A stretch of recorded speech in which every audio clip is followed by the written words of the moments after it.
What's going on, guys? I'm Jody. This is Inspire Woodcraft, and I'm going to show you how to make perfect fitting splines right here at the table saw without jigs or measuring or anything else.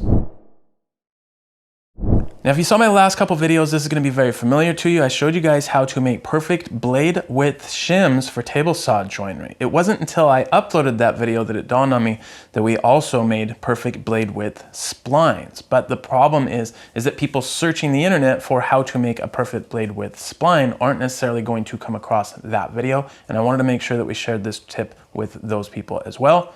So today we're going to do just that. So this is the material that I want to cut my splines out of. It's a piece of walnut, and I have a blade in here. It's a flat bottom blade, and this is what I'm going to use to cut my spline. So I want to make sure that when I do this, I'm using the blade that I intend to use to cut my splines in my mitered box to begin with. So I'm going to cut this two pieces out of here, the exact same width. I have this set at 2.5 inches, but that's based on how wide my board is. I don't want a lot of waste. So I'm gonna cut these two pieces out of here, and I'm not going to move my fence when I'm done. So I'm gonna pull this piece back out. I'm gonna slide this one over to it. I'm gonna make a cut again, and I'm gonna cut right down to about here. We don't wanna go all the way through.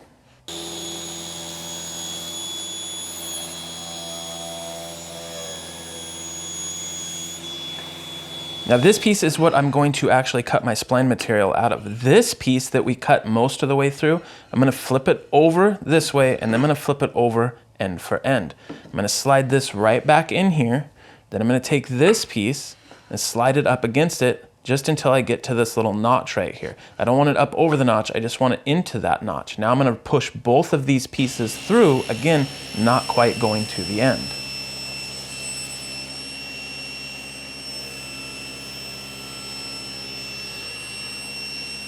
Now this is my spline. I can just simply cut this off and we'll see how it fits. Now hopefully you guys are gonna be able to see this. So what I have here is a piece of poplar with a mitered corner on it here, as if this was going to be our box. And our spline just fits right inside of here. That's really all there is to it. We're using the thickness of the blade to dictate how wide this spline is. So instead of having to measure or make them a little fat and then sand them down or plane them down, this is a way quicker, easier solution. There is another way that you can use, like a crosscut sled, and you kind of slide a block over there. I've done it with the miter gauge before, but I like this method better because we can get longer pieces out of it. So again, I originally thought of this for doing table saw joinery to compensate for a blade width. So that's kind of how this came to be, but obviously it makes perfect splines as well. Hopefully this helps somebody else out there. That's all I got for you guys today. Thanks so much for watching. As always, we'll see you in the next video.